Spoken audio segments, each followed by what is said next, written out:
And I'm thrilled to be able to introduce your first keynote speaker. Professor Lord Robert Winston is a world-renowned expert in fertility and genetics, currently Professor of Science and Society at Imperial College London.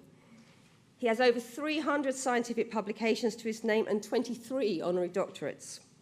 He is chairman of the Genesis Research Trust, a charity which established the Institute of Reproductive and Development Biology at Imperial, and which now funds high-quality research into women's and babies' health.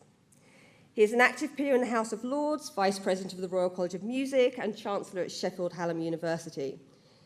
Apparently, he is a lover of fine wine, who isn't, pre-war cars and Arsenal Football Club. But I think we all know him best through his passion to communicate about science to all age groups, both as a BAFTA-winning broadcaster and an author of over 20 titles. His latest book is My Amazing Body Machine, little plug there. On a more serious note, at Imperial College London, he founded the Reach Out Laboratory, a space dedicated to improving access to practical science for state school children and teachers. His work in science outreach leads him to speak to numerous audiences around the world, and we are delighted to find that he has found time to be here today in his busy schedule.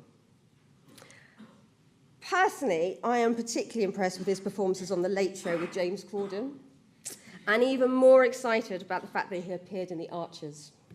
So, ladies and gentlemen, I present to you Professor Lord Robert Winston.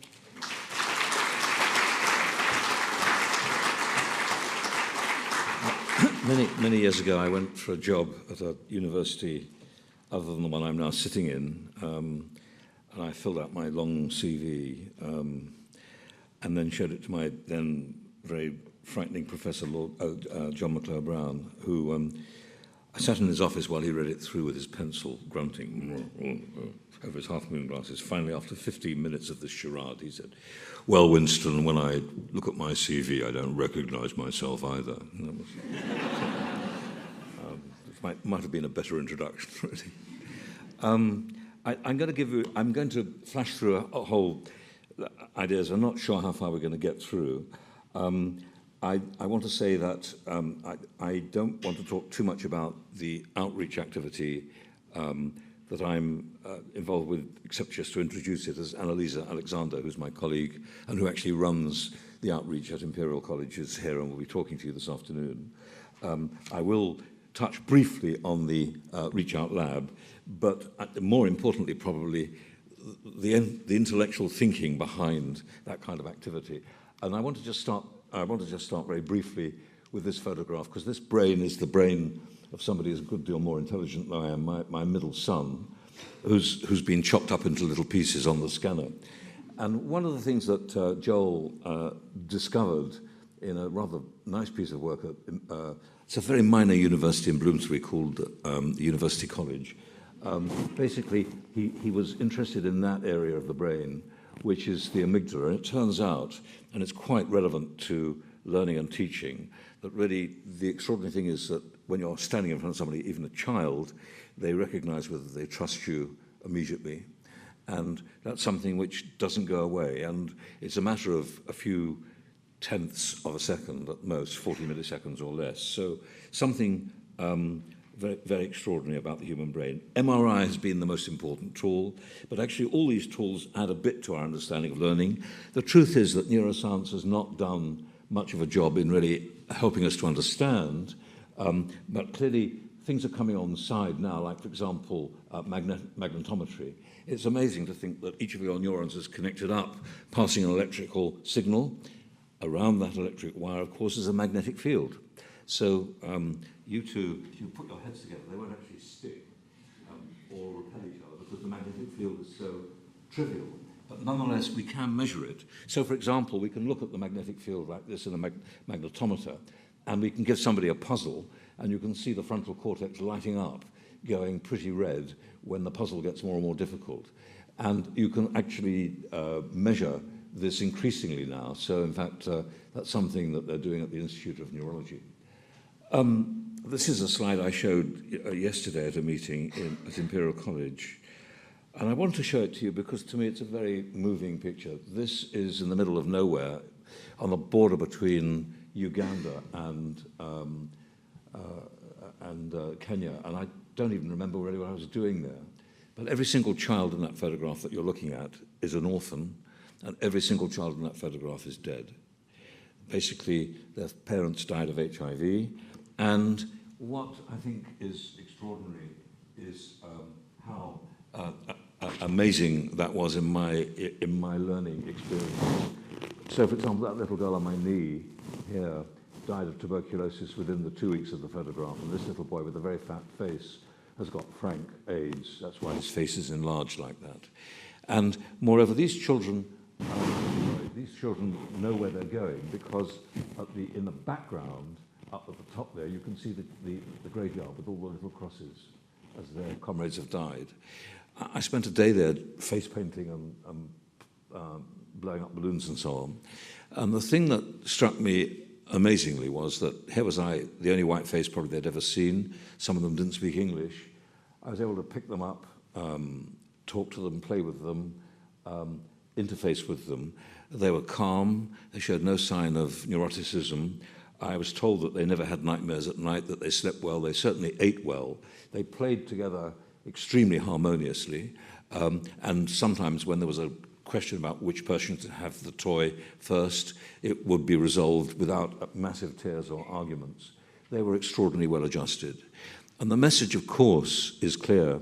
The reason for that, of course, is that these people, these amazing people who are looking after them, who are teachers, are really, in fact, responsible, the only adults really, and they treat them with extraordinary love. And it's just worth bearing in mind how important that emotional contact with children is, and sometimes how difficult that is, for example, particularly when you're dealing with deprived areas and difficult children and problems where you know better than I do that you can be a brilliant teacher, but these children are going to go home without a book, with a television set that's permanently on, and with parents who ask them why aren't they actually out trying to earn money. So this is a metaphor. You know, we learn by metaphor, and to my mind, the key basis for learning is understood. As we learn something new, we make new connections between neurons in the brain, new synapses. The synapses are so small, you can't see them under a conventional microscope. You've got to have a very, very high-powered photograph of these synapses. It turns out that actually all of you, as a result of learning something today, the anatomy of your brain will have changed. So, for example, if you find this lecture boring, that your anatomy will have changed as well as mine will have done as I respond to the fact that you find me boring. Anyway, let me show you this little example that I give of synapses. I use a metaphor because metaphors are so powerful, and it does look a bit dangerous. I am actually assisted by a safety man, Kevin, who's also in the film.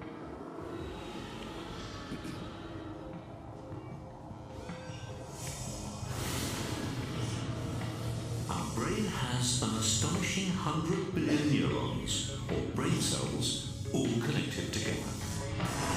Learning is about creating and strengthening pathways through these neurons for impulses of electricity. But between each and every connection in our brains, there's a tiny gap called a synapse. For any of us to learn something new, the electrical signal has to jump across this gap to continue its journey.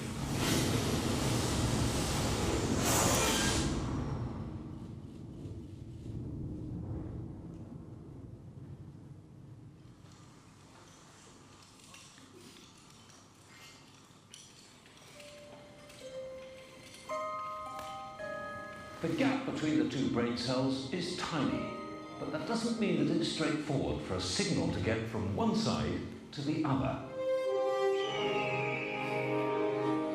For us, it's like crossing a deep ravine.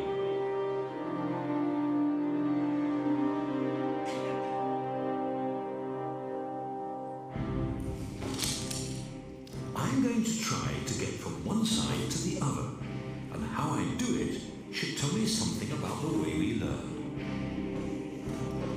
The first time a signal crosses from one brain cell to the other demands the most effort, and it's the same when we cross our ravine. The first trip across is the hardest.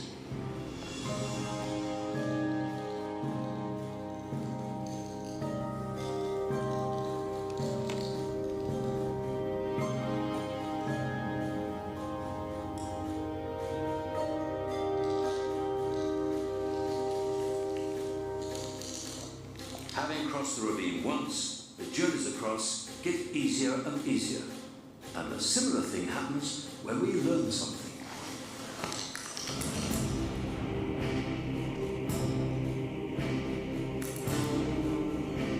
To start with, learning is difficult.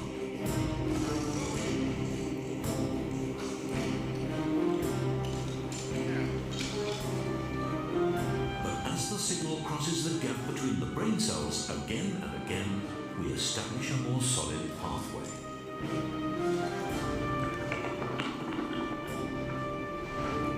Sorry about that.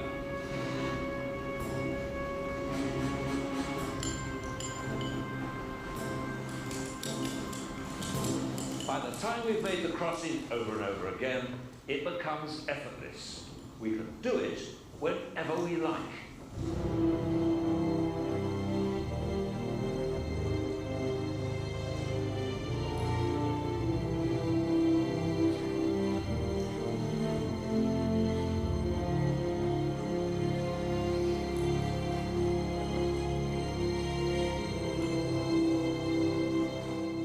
We finally learned something.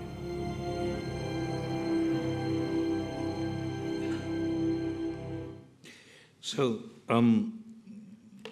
that principle, I think, is accurate, and it also turns out that, of course, parallel processing, having two separate pathways to a memory or to a piece of learning, increases that activity. So learning with other things going on, which contribute to the same pathway, can help. I've just summarized very quickly some of the aspects of learning, and of course, one of the problems that you have, we have, I think, I mean, I have to say this to you because, of course, you know, I'm a member of a Russell Group University, and really, we think of ourselves as being at the top of the food chain.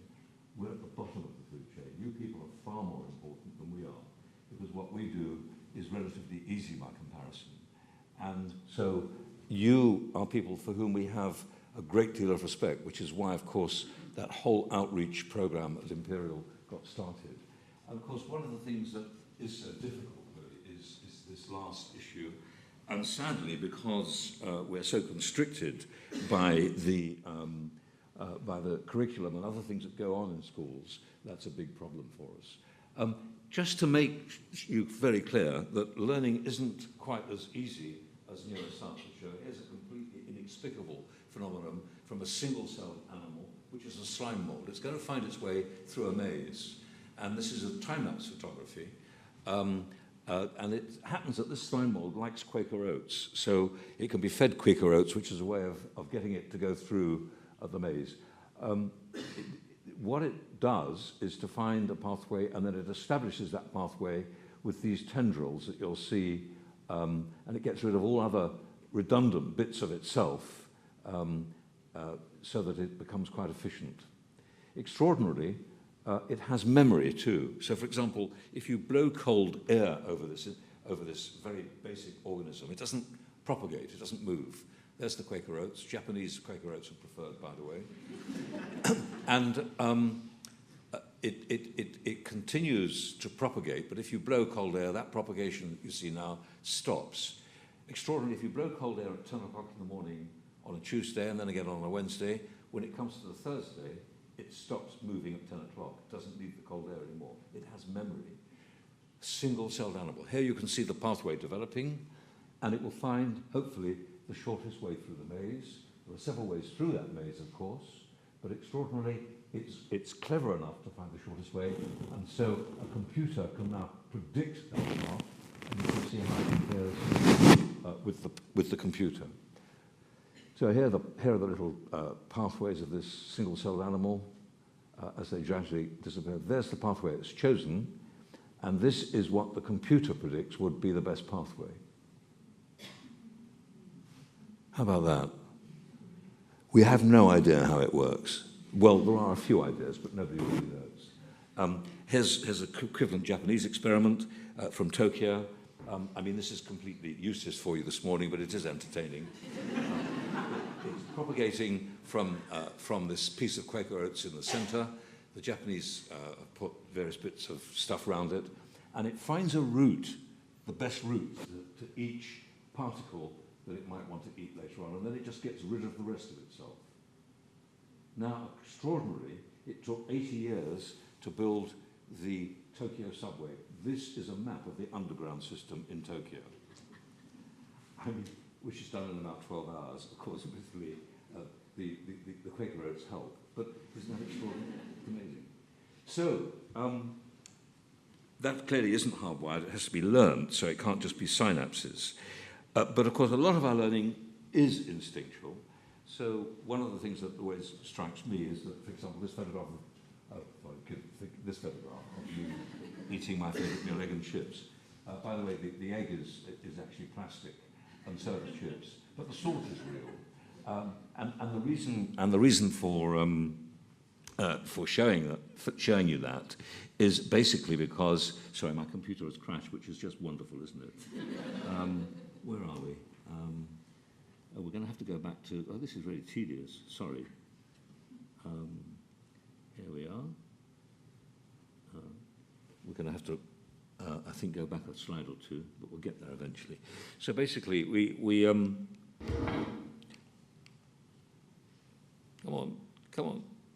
on. Right. So basically, we don't need egg and chips now, but at one point, that kind of food, the fat and the sugar would have been absolutely essential to our well-being. The least dangerous, the least well-equipped animal on the savannah 100,000 years ago to survive. So we needed that big brain, which takes about 20% of our energy. This is the quick fix. So this was vital. But of course, it's left us with that hardwired wish to have those foods which we no longer need. So anybody of you in this room who are overweight, I can't see anybody, but if you are overweight, it's really not your fault. That's the message.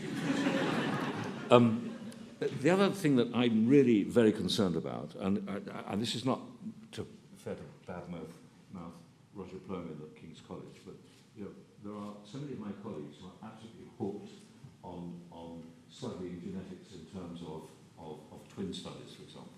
Twin studies are not nearly, I think, as reliable as are claimed for so many reasons.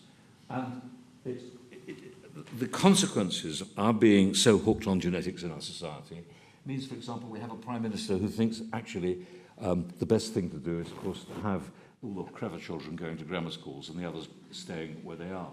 It's a complete nonsense because, of course, there are differences of intelligence which are hardwired, of course there are, but the differences are not nearly as great sometimes in real terms practically as is thought. And the real difference, of course, are massively where it comes to environmental influence. And of course, what we all in this room do, is try to understand that environment and improve it. And unless our society does that, we're going to have exactly the problem that you're trying to tackle in this organisation. So basically, what I've done here is to go to Kimberley, in a really unexplored part of northern Australia, on the edge of Western Australia and Northern Territories, and I've got some Aboriginal children and some white children who've been bussed in about 80 miles from the nearest white village. And of course, you'll remember that the Australians always regarded these kids as thick. Now, in order to get this broadcast on Australian television, I had to tone down my commentary, but you will see what my message is very clearly about that intelligence. So, we're going to compare the white children and the Aboriginals doing kindscale here in Australia. Ancient survival skills are no longer part of everyday life, which begs an interesting question. Do Aboriginal children, whose lives are much more influenced by the modern world, still retain the skills of their ancestors?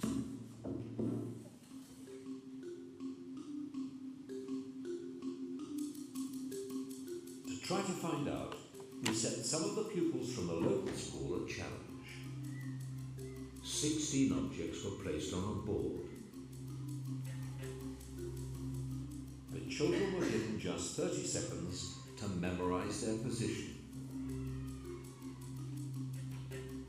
Then the objects were removed, and the children had to try to put them back on their original squares.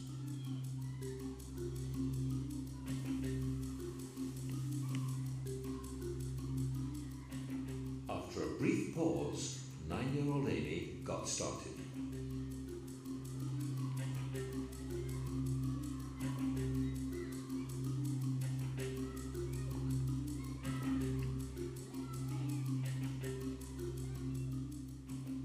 very well. In fact, she managed to get 12 out of 16 in the right position. Both Aboriginal and white children, ranging in age from 6 to 10, took part in our test.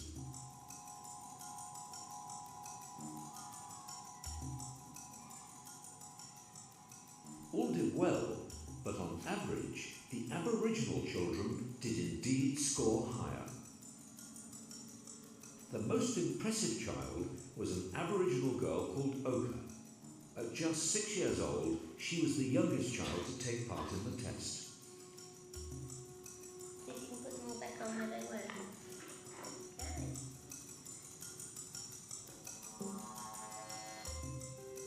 With hardly a pause, she scored an incredible 16 out of 16 in just over a minute. So that inherent ability that these Aboriginal children is working memory, of course, which is clearly superior, but also, of course, they've probably got some memory of spatial memory as well. So those two factors, clearly they score actually much higher than I say in the tape, because, of course, their environment actually has contributed to that. They need to have that memory. Now, one of the things we do in schools so often, and I go to so many schools where they've shown a particular role model like Marie Curie or Albert Einstein as a photograph on the wall, and it's great, of course, but it's very interesting to consider these four men. They're all pretty unpleasant in different ways. I don't know about Marie Curie. She probably wasn't. She's the only one that won 2 Nobel Prizes. But it's interesting to consider Einstein. Within 7 hours of his death, his brain was taken out in 1955 at Princeton University and cut open. And because he'd left his brain to medical science, he was a bit arrogant, let's be fair. And it was put in a bottle that they had to hand on the shelf, which was marked pickles, and then left in the bottle for 15 years because nobody could think what to do with it. And finally, after a long period of time, it got yellower and yellower. So they changed the fluid inside, put new preservative in, put it in another bottle, I promise you this is true, marked mayonnaise, and it was then shipped to Stanford, where a female neuropathologist cut it open. And you may not be surprised to learn that the difference between Einstein's brain and, let's say, your brain, with 100 million neurons, actually, there's no difference that could be identified. And that's a really important message. You know, we talk about Nobel Prize winners. We give people this notion that you've got to be frightfully clever to do stuff. And it's rubbish, really. It is rubbish. So you two, working together in collaboration, have more brain capacity than Albert Einstein.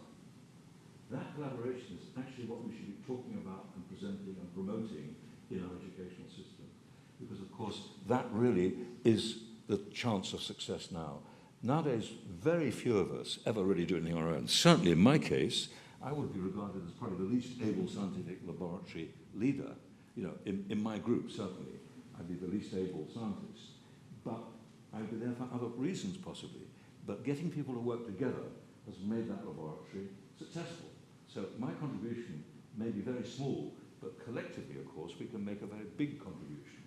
And one of the things that I have to say is that all senses contribute to learning, and here's a wonderful photograph that I think is really worth just thinking about for a moment. These two little twins were born very prematurely, about 33 weeks, and this little girl on the left, Brielle, was dying. She was not thriving. She's got 2 tubes, one directly into her stomach and one in a vein, and she's still losing weight and not absorbing anything. Her little sister then was illegally put in the same incubator, and within a few hours this photograph was taken, and within a few hours after seeing this arm around her, she started to absorb her food, and she gained weight, and they left hospital at the same time. This is not explicable, in my view. It doesn't work on any basis of understanding brain development, but it's very clear that one of the senses there that must be acting is that sense of touch. And I think we have to understand that really, you know, we should be able to touch children safely in our society and not be castigated for it or pointed out.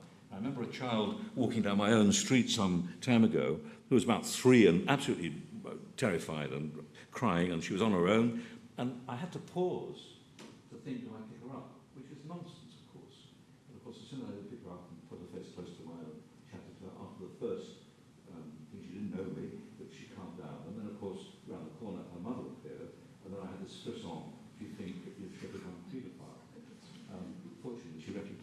everything's all right. Here's another example. This is, I've got a bit of a conflict of interest here, but this one and a bit year old, Sophie, is in her mother's kitchen, and she's telling herself a story, but she has an accident.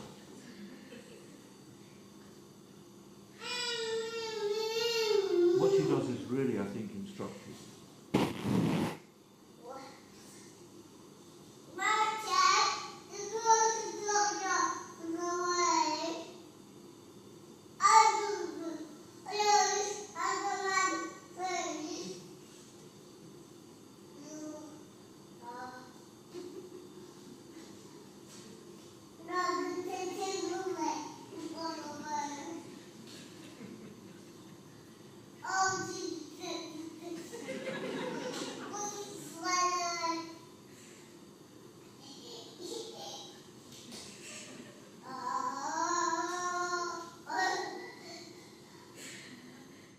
Sophie's now 6. I should apologise because I'm being self-indulgent. It's one of my grandchildren.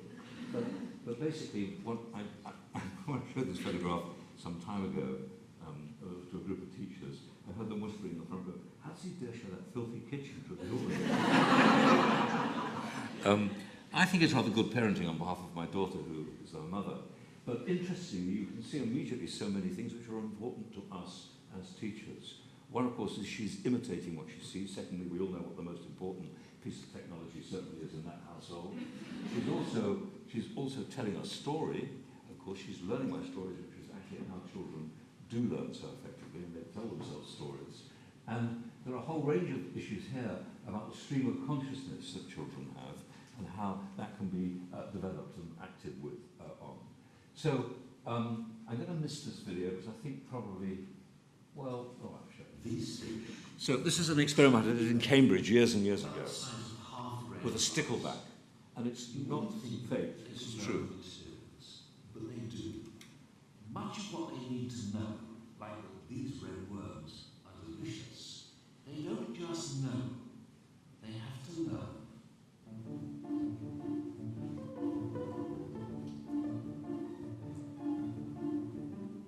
Stupid fish.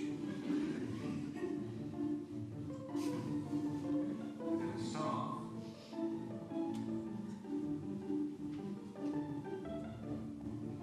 Usually they learn things like red worms are nice from other fish.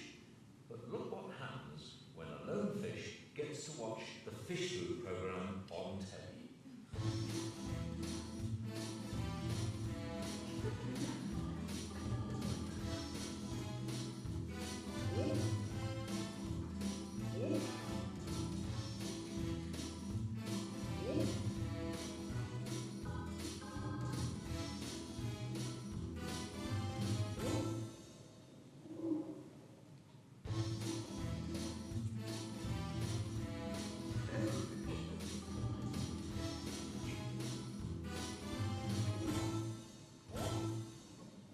If a fish can learn that from TV, think what a child is taking.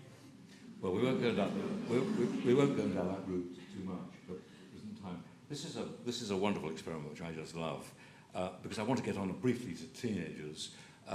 It turns out that you can do this in mice. You can do a teenage experiment. So these are mice who are just at sexual maturity, and if they're solitary, then when you put alcohol in their water supply, they don't drink excessively. They drink roughly the same as other mice. If they're being watched by young mice of the same age, then in fact there's a significant difference in the amount of alcoholized water that they drink. So peer pressure works in mice. It doesn't just work actually in humans, but of course it works brilliantly in humans. And one of the people I urge you to read about, perhaps read her book, is Sarah Jane Blakemore, also at University College London. And she is, I think, an amazing young woman. And she's showing some very, very important insights into adolescent development. And it turns out that adolescents are much more likely to take risks, for example, on a driving machine if they're being watched by their peers. And we now understand the neuroscience of that. It turns out, for example, the reward centre in the brain is what shows the increased blood flow. So, in fact, that's before these connections are fully made. So in kids, male kids, it would be, I suppose, 15 to 18, 16 to 18, and with women probably a little bit younger.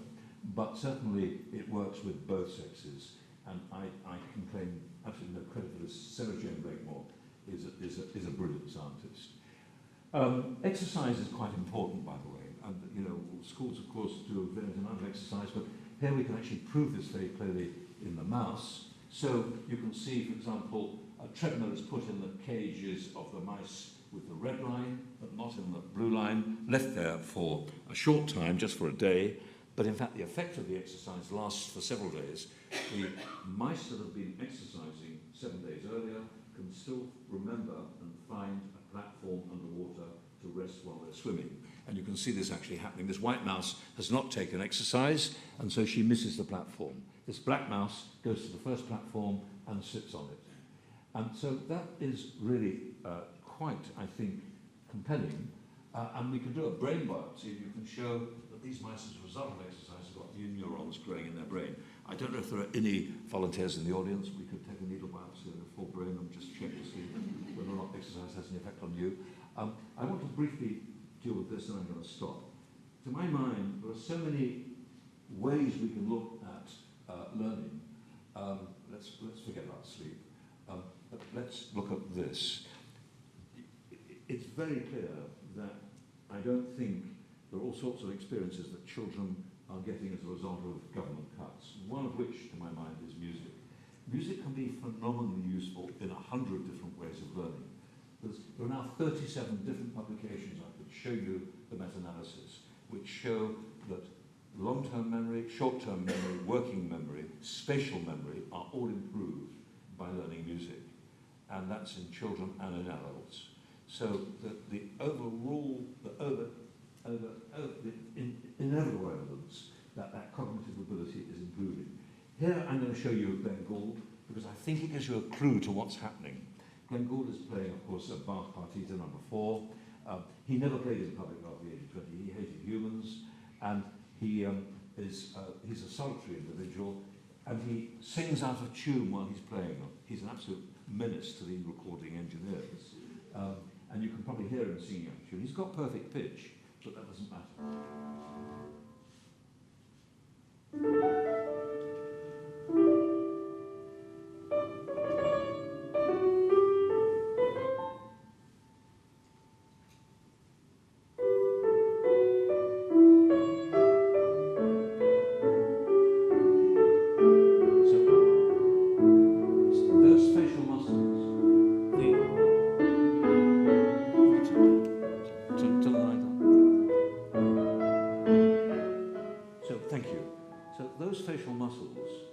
Something very interesting.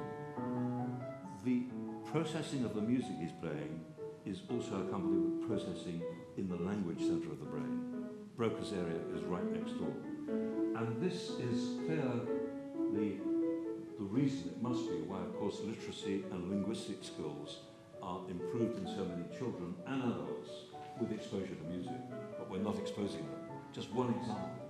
And here you can see Dudley Moore playing on the piano, being watched by Jonathan Miller. I went to school with Jonathan Miller, by the way. He was 18 when I arrived at the school at the age of 13. He was about to go to Cambridge. He played Cleopatra in the school review on a chaise longue, answering the telephone in drag. It was a wonderful performance. I was a little boy at 13. My voice hadn't broken. I played this fangirl. And here is a wonderful example of someone who's been at the right sort of school, is absolutely confident of their knowledge. He gets this, I think, completely wrong, but it's quite interesting.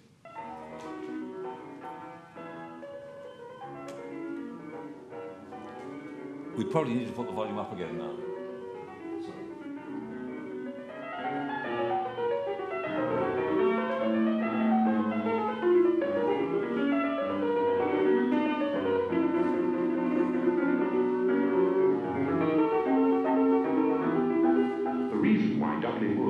So at ease on this keyboard is that he has no need to rehearse the keyboard he has inside his own spinal cord. He can give all his attention to playing the piece for the simple reason that the spinal cord has already assumed so much of the responsibility for playing his hands.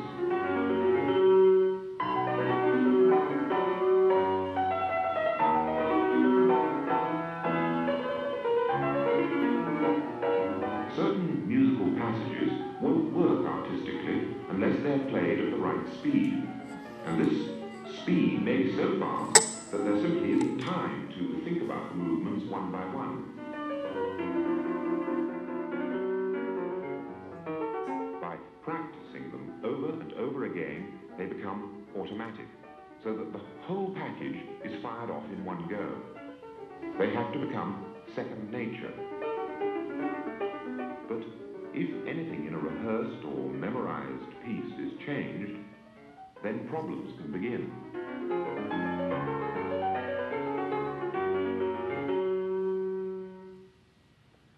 For instance, if you play a piece from memory, a classical piece like a Mozart minuet, now that presumably has been engraved in your memory. There are certain muscular movements which are fixed.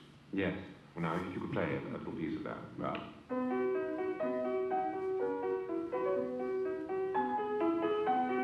Now, if I ask you to play it continually now, and to, without looking, to transpose it into a different key.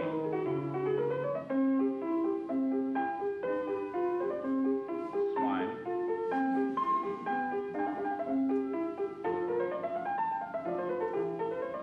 And how about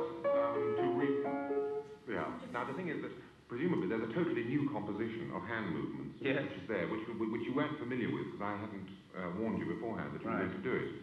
What was happening as that transposition occurred? Were you having to revisualize the keyboard when it happened?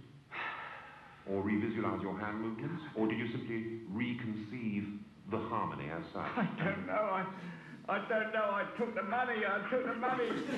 I don't know what happened, except that I'm thinking of the sound of it and the notes. Let me do it another. So I've got to think again. I'm thinking of the positions of the sound of the notes, the position of the inversions of the chords, and I don't know what I'm thinking of actually. Jonathan, this has missed a trick, hasn't he? Because, of course, you know, thinking about it, what other activity is there where we use so many muscle movements without thinking about them? I just showed you speech, of course. So basically, here again, he's talking about the spinal cord, which can't really be the answer.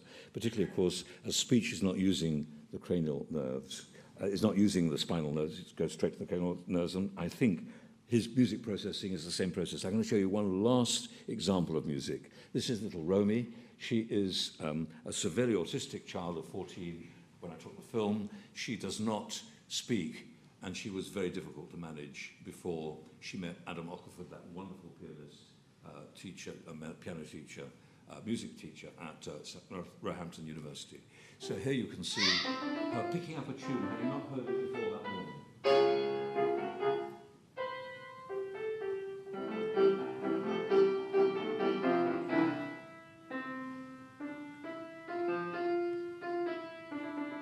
And she can play with both hands, but she's determined to touch Adam Ockerford because that gives her confidence. So, ladies and gentlemen, let me finish because I could go on all day and bore you stiff, and there are other things going to be happening this morning. What I think is very interesting in Romy's case is how her behaviour changed with the exposure of music. From being a completely unmanageable little girl at times, she's become happy. She plays her piano all the time, and there's no question that her life at home and her life at school, in special needs, of course, has been massively improved. What I can't have time to show you, but something which really intrigues me, is that we can take music and teach people who are non-musicians and get the same brain changes that professional musicians have with expansion of the memory cortex, expansion of the motor cortex, expansion of exactly the same way of the cortex which would be processing the emotional side of music. And it takes a few months, but the experiments clearly show that this is acquired. So it is not due to some supreme intelligence or massive musical ability. So talent is certainly there in great musicians, but actually for most of us we can get to very high grades in music simply by constant repetition, constant practice, constant encouragement, and a goal at the this afternoon, what Annalisa will show you is what we do with practical work. We don't use music, but we use other practical experience to help develop some of those skills that are sometimes missing initially, but intrigue children sufficiently to start having aspiration. Thank you very much for listening to me.